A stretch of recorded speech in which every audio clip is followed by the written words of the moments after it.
Hey, what is going on, guys? It is Young here, and today I'm back in our Fortnite video. And in today's video, I'm gonna give you guys some tips and tricks on how to get more wins here in season 9. I have some really good tips in this video that I think can help you guys out a ton when it comes to going for wins and just being really consistent, and just some overall advice when it comes to going into gunfights that really can give you a good advantage and really help you guys out win a lot more games. And before we get into the video, I have a weekly V-Buck giveaway. I'm going to be giving away V-Bucks every single Friday, and if you guys want a chance to win some free V-Bucks, all you guys need to do is to drop a like on this video. Make sure you guys subscribe to my channel and as well subscribe to my second channel. I post a ton of really good content on there, so make sure you guys do subscribe. Turn on my post notifications, and as well leave a comment down below of your Xbox gamer tag, your PSN gamer tag, or Epic account. And if you guys would like to support me as a creator in the item shop, all you have to do is go over to the item shop, go into the bottom right hand corner, support a creator, and type in my code. My code is Young Humor. Type it in and you guys will have me support it as a creator. And alright guys, let's get right to the video. Alright, so in this video, I'm going to be talking through my gameplay and as well explaining one of the #1 things that you can do that can really help you guys out a ton when it comes to winning gunfights and also winning more games very easily in Fortnite. And so for the gameplay in the background, I have a 16 kill gameplay. And as well, I have some pretty crazy sniper plays at the very end. I hit this guy with the most dirty quick scope after an edit you guys will ever see. But when it comes to approaching gunfights, there's a lot of different ways you can go about it, because in Fortnite there's really just a lot of different things you can do. There's so many different weapons, so many different items, and as well playstyles. But when it comes to gunfights, there really is only 2 different ways that you can play gunfights and go about them. And so you really have to find the one that works best for you, because honestly in every situation it can be a little bit different. But the 2 different strategies and the 2 different things you can do when you go into a gunfight is that the first one, you can kind of take control in the situation. You can kind of play before the other player makes a decision. So maybe you play a little bit more aggressive, you go for the rush when you want. So basically you fight the gunfight however you want to fight it, and you really just try to take control of the situation and play it exactly how you want to play it. And this is usually how I play it, just because I like to play a lot more aggressive.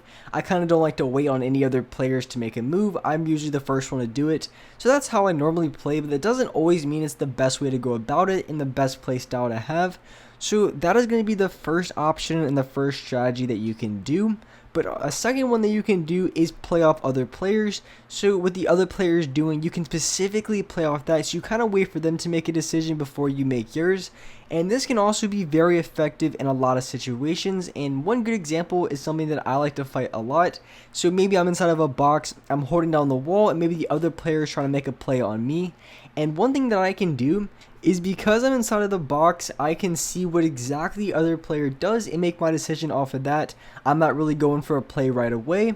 And so I usually wait what the other player does. Maybe he pulls out his pickaxe, try to go for a wall retake or anything like that, and then I could possibly just go for an edit, or maybe I could relocate and maybe get off another heal. Really depends. So I really play off other players, and it really isn't a one size fits all. I think both of these can be very good in a few situations, but those are pretty much the 2 best strategies and the best way to go about it when it comes to winning gunfights in Fortnite. And for me personally, like I said, I like to play a little bit more aggressive, but that doesn't always mean, because there is a lot of different situations in which I would play a little bit slower. Like the first one I mentioned, where I maybe sit in a box and have the other player make a play on me. Maybe they want to go for... And there's a lot of different things they can do. They can try to throw a smoke, which happens from time to time. It happened right here in this gunfight. Maybe they could try to go for a retake on one of my walls, or maybe they can just throw grenades. So there's definitely a lot of different things they can do, and there's also a lot of different ways you can play off of it. But for me, I like to play more aggressive. I like to make the first move. And for here in this situation, I end up playing a little bit slower and a little bit more passive. I decided to go for high ground because I saw them building up, so I really wasn't trying to look for any shots because I was going against 2 different players. And that's one thing you do have to consider, because I was going against multiple players. So really for me, the best way to go about it is to go for high ground, just because I'm fighting multiple players. And I think when you play against multiple players, it really isn't always the best idea to play off of other players, like the second way that I mentioned, unless they're maybe from a distance and it could be something to do with your sniper rifle. Then maybe you can do that. But for the most part, the best way to play when you're going against a 1v1 is really to play off of them. And when it comes to fighting multiple players, then you really want to try to fight on your own terms and really challenge the gunfight exactly how you want to challenge it. Just because when you're going against multiple players, it can be kind of hard to try to read both players at the exact same time. It can be very difficult just because two players could be doing two different things. One could be rushing you, one could just be sitting in the back spraying with a sniper rifle, spraying with their assault rifle, spraying with an SMG. So it really can be very difficult to read two people at the exact same time. So in solos, I do like to play a little bit of both, but most of the time I'm playing off of other players and see what they do.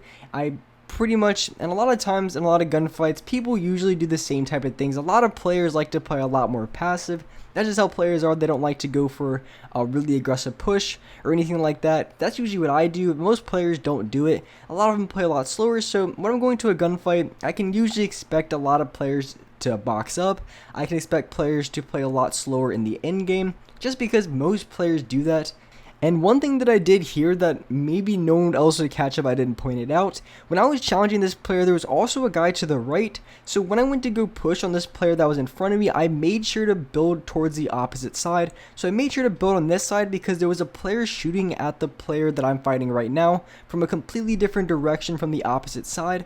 So the reason why I pushed up on this side is because I can't get in the middle of two different players, because I'm going to be pushing up from the left side, and then the guy that I'm fighting is currently in the middle, and like I said, there's a player on the far end on the right. So that's one thing that I was really careful of. So even though I was trying to break inside this box, I was very careful because there was another player that was south that was trying to go for shots and was basically fighting this player for a good solid minute. They were literally just sitting there spraying back and forth.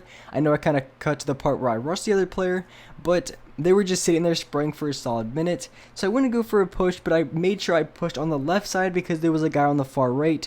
So the guy that I'm fighting here in the middle was more than likely going to get pinched from both teams, and that was just the best way to play it. And so the original team was the team that is south, that's directly in front of me.